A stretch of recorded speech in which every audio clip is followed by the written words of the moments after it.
નમસ્કાર મિત્રો, હું રાજેશ ભાસ્કર આપ સૌનું યુટ્યુબમાં આપણી આ ચેનલ પર સ્વાગત કરું છું. મિત્રો, આજે આપણે તારીખ 15 એપ્રિલ 2026ના કેટલાક મોસ્ટ ઇમ્પોર્ટન્ટ કરંટ અફેર અને અગાઉની પરીક્ષામાં પૂછાયેલા કેટલાક ઇમ્પોર્ટન્ટ પ્રશ્નો વિશે ડિટેલમાં ચર્ચા કરીશું, જે આપને આવનારી પરીક્ષા માટે ખૂબ જ ઉપયોગી સાબિત થશે. તો મિત્રો, આપ આ ચર્ચા સાથે જોડાઈ રહેજો અને વિડીયોને પહેલેથી લઈને છેલ્લે સુધી પૂરેપૂરો જોવાનો આગ્રહ રાખજો. તો ચલો મિત્રો, શરૂ કરીએ. શરૂઆત કરતા પહેલા જણાવી દઉં કે જો તમારે આપણી આ યુટ્યુબ ચેનલને સબસ્ક્રાઇબ કરવાનું બાકી હોય તો ચેનલને સબસ્ક્રાઇબ કરજો, નોટિફિકેશન બેલ આઇકોનને પ્રેસ કરીને, અને જો તમને વિડીયો પસંદ આવે તો વિડીયોને લાઇક કરજો, પરંતુ વિડીયોને શેર કરવાનું ના ભૂલતા. તમારા જેટલા પણ મિત્રો જેઓ કોમ્પિટિટિવ એક્ઝામની તૈયારી કરી રહ્યા છે એ બધા મિત્રો જોડે આ વિડીયોની લિંકને અત્યારે શેર કરી દો, તમે જે તે સોશિયલ મીડિયા એપ્લિકેશન વાપરતા હોય એમાં. ચલો તો શરૂઆત કરીએ. સૌપ્રથમ જોઈશું અગાઉની પરીક્ષામાં પૂછાયેલા બંધારણના પ્રશ્નો, જેના જવાબો તમારે કમેન્ટ બોક્સમાં લખીને જણાવવાના છે.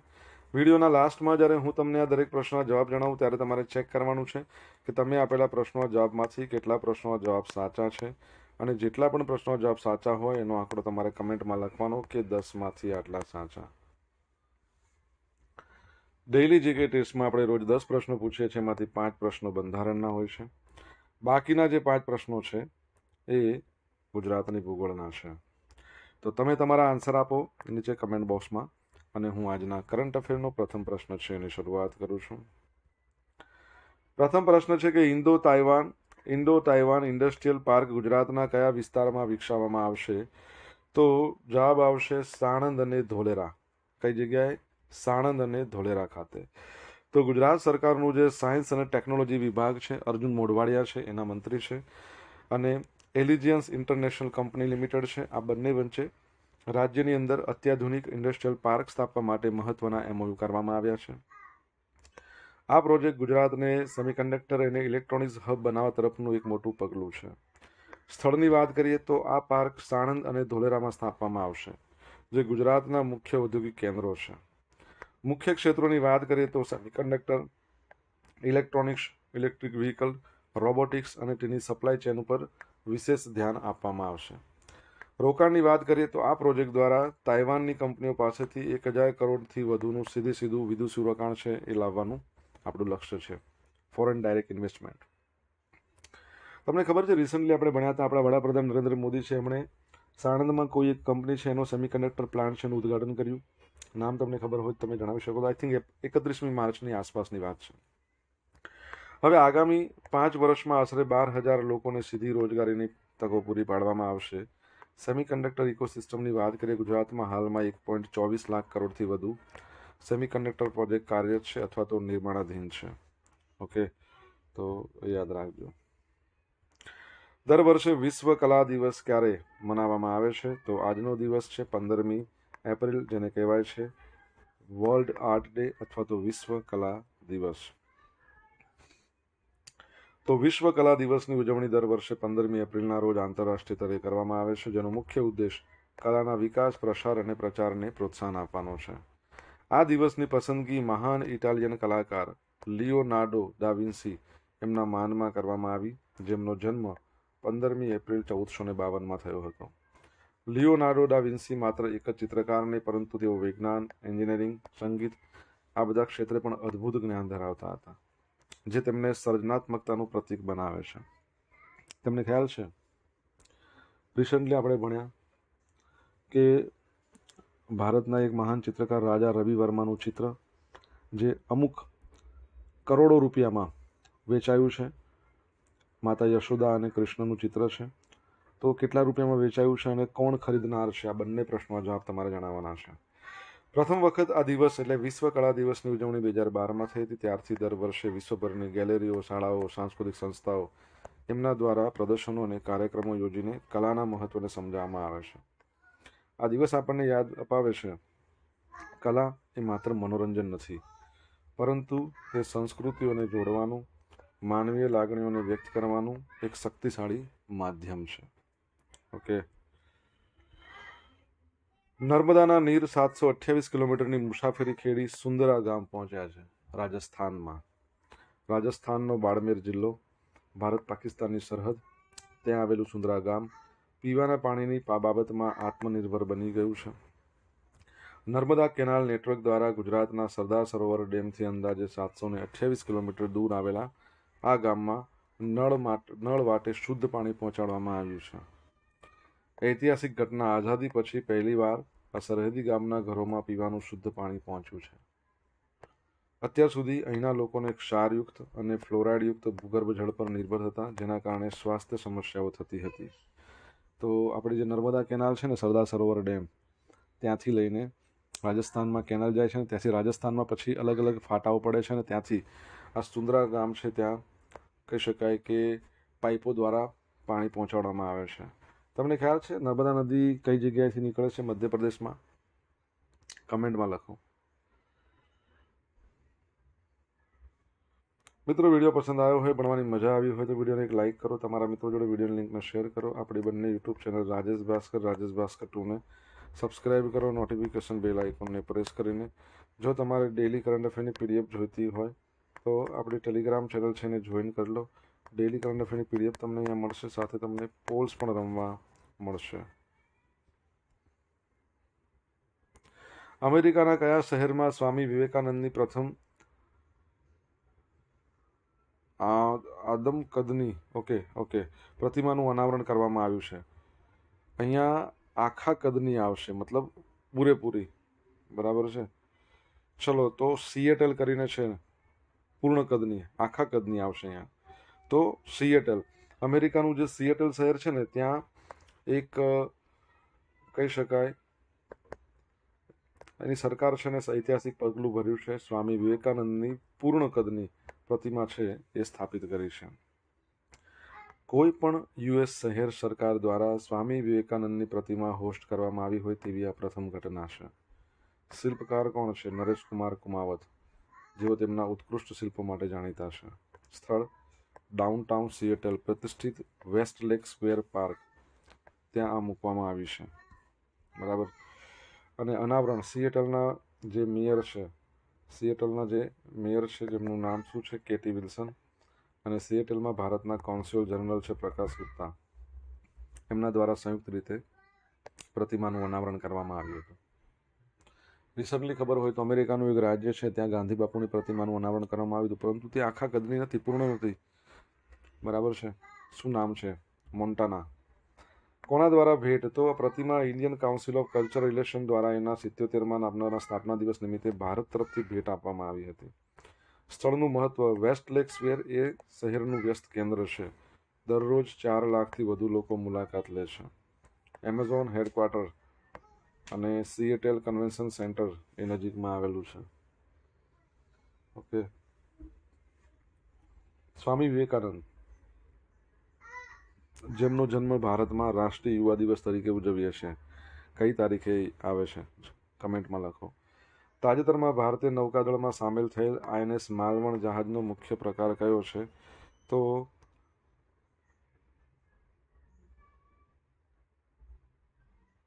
એક મિનિટ.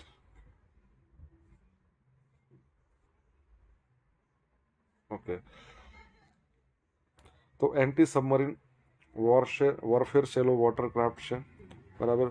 તો ભારતીય નૌકાદળ દ્વારા કોચિન શિપયાર્ડ લિમિટેડ દ્વારા નિર્મિત બીજા નંબરના એન્ટી સબમરીન વોરફેર સેલો વોટરક્રાફ્ટ માલવણનો સમાવેશ કરવામાં આવ્યો હતો. આ જહાજ છીછરા પાણીમાં દુશ્મન સબમરીન અને અન્ય જોખમોને શોધવા માટે ખાસ બનાવવામાં આવ્યું છે. આ 8 જહાજોની પ્રોગ્રામનું બીજું જહાજ છે. તે એન્ટી સબમરીન વોરફેર, દરિયાઈ દેખરેખ અને માઇન વોરફેર એના માટે સજ્જ છે.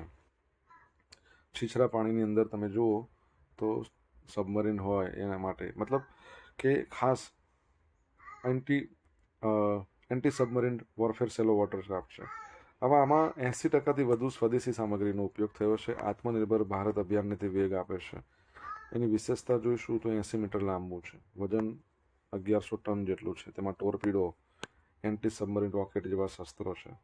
આનું નામ કોના પર છે? તો એ મહારાષ્ટ્રના ઐતિહાસિક દરિયાકાંઠાનું શહેર છે માલવણ. એના પરથી છે, જે છત્રપતિ શિવાજી મહારાજની દરિયાઈ વિરાસત સાથે જોડાયેલું છે. નૌસેનાની વાત કરીએ, નૌસેનાના ચીફ કોણ છે? તમારે જણાવવાનું છે. વાઇસ ચીફ છે સંજય વાત્સાયન, અને 4 ડિસેમ્બર નૌસેના દિવસ આપણે મનાવીએ છીએ. ભારતની નૌસેનાની સ્થાપના 26 જાન્યુઆરી 1950. નૌસેનાના પિતા કોને કહેવાય છે? છત્રપતિ શિવાજી મહારાજ. અને સમનો વરુણ એ એનો મુદ્રાલેખ છે. મોન્ટે કાર્લો માસ્ટર 2026, જાનિક સિનર અથવા યાનિક સિનર અથવા તો જેનિક સિનર એમની ઐતિહાસિક જીત. તો જાનિક સિનરે કાર્લોસ અલ્કારાઝને હરાવીને મોન્ટે કાર્લો માસ્ટર 2026નું ટાઇટલ જીત્યું. આ જીત સાથે સિનરે ટેનિસ રેન્કિંગમાં ફરીથી વર્લ્ડ નંબર 1નું સ્થાન મેળવી લીધું છે. સિનરે અલ્કારાઝને સીધા સેટમાં 7-6, 5-6, 3થી હરાવ્યો. 2026ના વર્ષમાં ઇન્ડિયન વેલ્સ અને મિયામી પછી આ તેનું ત્રીજું એટીપી 1000 ટાઇટલ છે. યાદ રાખજો, ઇન્ડિયન વેલ્સ ટાઇટલ જીત્યું, મિયામી જીત્યું. તે સતત 4 એટીપી 1000 ટાઇટલ જીતનારા નોવાક જોકોવિચ અને રાફેલ નડાલ જેવા દિગ્ગજોની યાદીમાં સામેલ થઈ ગયો છે. હવે આ જે મોન્ટે કાર્લો માસ્ટર છે ને, એ કઈ કોર્ટમાં, એટલે એનું મેદાન કેવું હોય? ક્લે કોર્ટ, માટીનું. રાફેલ નડાલને કહેવાય છે કિંગ ઓફ ક્લે કોર્ટ.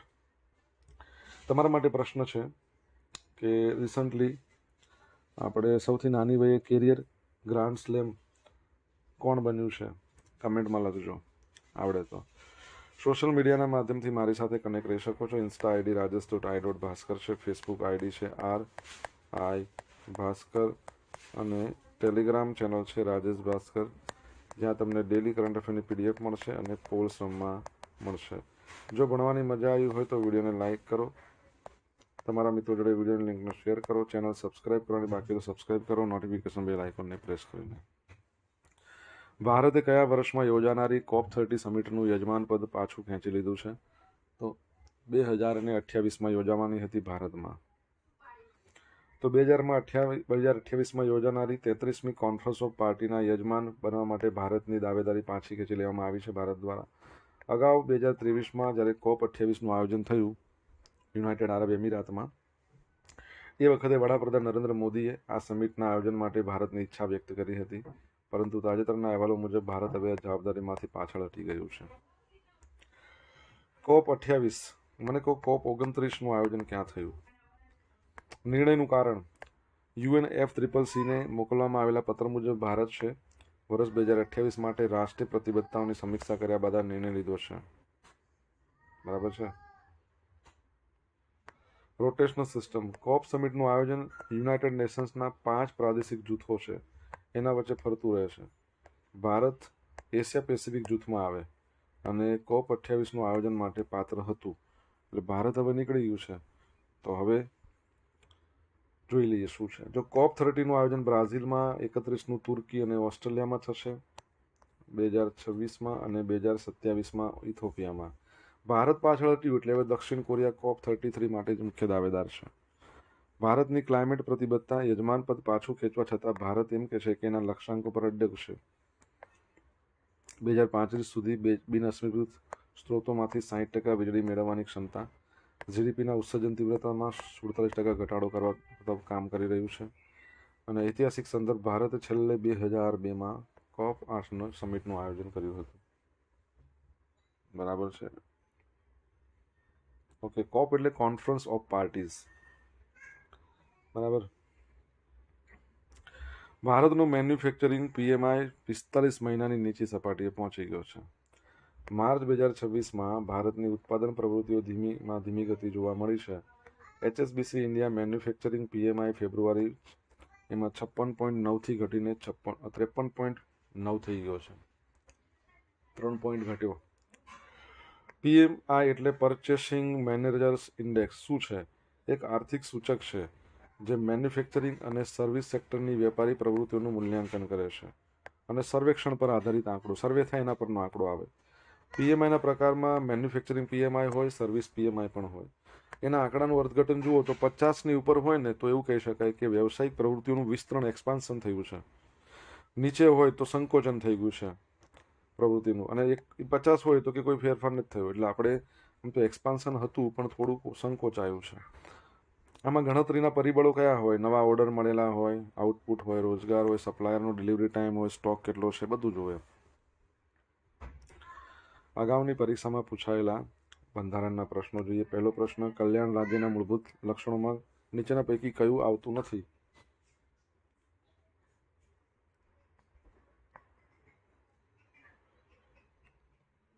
સામાજિક વહીવટ. ભારતીય બંધારણનો પ્રથમ સુધારો ક્યારે કરવામાં આવ્યો? 1951. ચૂંટણીઓમાં મતદાન માટે 21 વર્ષની ઉંમરને બદલે 18 વર્ષની ઉંમર કયા સુધારા મુજબ કરવામાં આવી હતી? તો 61મા નંબરનો બંધારણ સુધારો, બરાબર, 1989, બરાબર. ભારતના બંધારણના અનુસૂચિત જાતિ અને જનજાતિ માટે રાષ્ટ્રીય પદની જોગવાઈ કરેલ છે. કયા અનુચ્છેદથી કરેલ છે? 338. ભારતીય બંધારણનું આમુખ કોણે તૈયાર કર્યું હતું? જવાહરલાલ નહેરુ, ભારતના પ્રથમ વડાપ્રધાન. અગાઉની પરીક્ષામાં પૂછાયેલા ગુજરાતની ભૂગોળના પ્રશ્નો જોઈ લઈએ. પહેલો પ્રશ્ન શું છે? તો સેન્ટ્રલ સોઇલ સેલિનિટી રિસર્ચ ઇન્સ્ટિટ્યૂટ, હવે એની અંદર ગુજરાતમાં પ્રાદેશિક કેન્દ્ર ક્યાં છે? ભરૂચ. પૂર્વ હિસ્સાને બાદ કરતા કચ્છનો મોટો ભાગ કયા ભૂકંપ ઝોનમાં આવે છે? 5.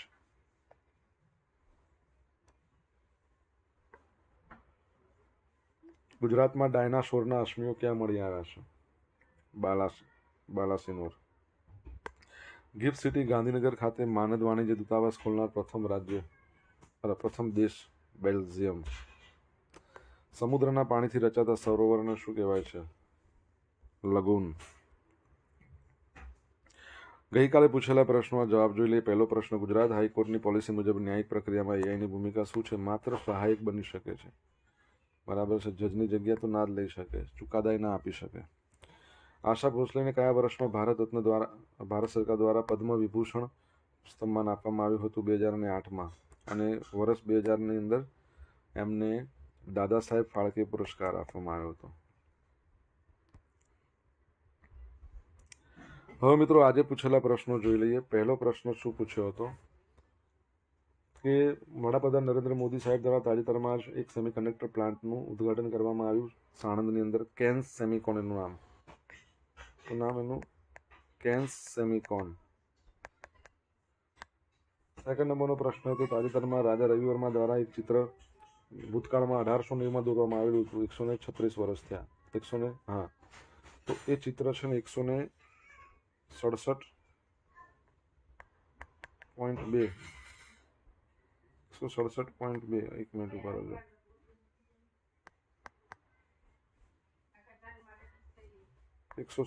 કેમ લખાતું નથી?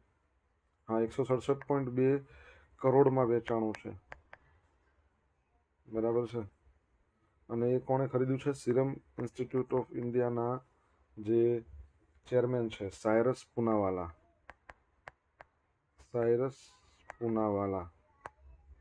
ત્રીજા નંબરનો પ્રશ્ન છે, નર્મદા નદી છે ક્યાંથી નીકળે છે? મધ્યપ્રદેશમાં, અમરકંટક.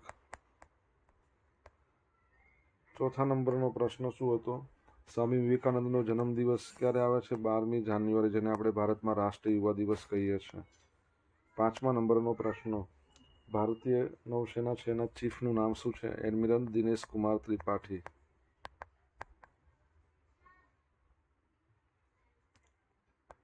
છઠ્ઠા નંબરનો પ્રશ્ન, નાની વયે કેરિયર ગ્રાન્ડ સ્લેમ બનનાર કોણ છે? કાર્લોસ અલ્કારાઝ. સાતમા નંબરનો પ્રશ્ન, COP 29નું આયોજન ક્યાં કરવામાં આવ્યું હતું? અઝરબૈજાનના બાકુમાં. ઓકે, હવે મિત્રો જોશું ગઈકાલના કરંટ અફેરમાંથી પૂછેલા કેટલાક ઇમ્પોર્ટન્ટ પ્રશ્નો, જેના જવાબો તમારે કમેન્ટમાં લખવાના. પહેલો પ્રશ્ન, 14 એપ્રિલના રોજ ગાંધીનગરમાં કયા મહોત્સવનું આયોજન કરવામાં આવ્યું, જેમાં રાષ્ટ્રપતિ ઉપસ્થિત રહેશે, આપણા Shrimati Draupadi Murmu? Second, world archery para series, એમાં પાયલ નાગ છે, એમણે કયો પદક જીત્યો છે? તમને જવાબ આવડતો હોય તો કમેન્ટ બોક્સમાં લખીને જણાવજો. તો આ હતા આજના દિવસના કેટલાક મોસ્ટ ઇમ્પોર્ટન્ટ કરંટ અફેર અને અગાઉની પરીક્ષામાં પૂછાયેલા કેટલાક ઇમ્પોર્ટન્ટ પ્રશ્નો, એના જવાબો પણ જોયા. આશા રાખું બધાને ભણવાની મજા આવી હશે. મજા આવી હોય તો વિડીયોને લાઇક કરો, તમારા મિત્રો જોડે વિડીયોની લિંકને શેર કરો. આપણી બંને યુટ્યુબ ચેનલ રાજેશ ભાસ્કર 2 ને સબસ્ક્રાઈબ કરો, નોટિફિકેશન બેલ આઇકોનને પ્રેસ કરીને. તો thank you so much for watching this video. Have a nice day. જય હિન્દ, જય ભારત, જય જય ગરવી ગુજરાત.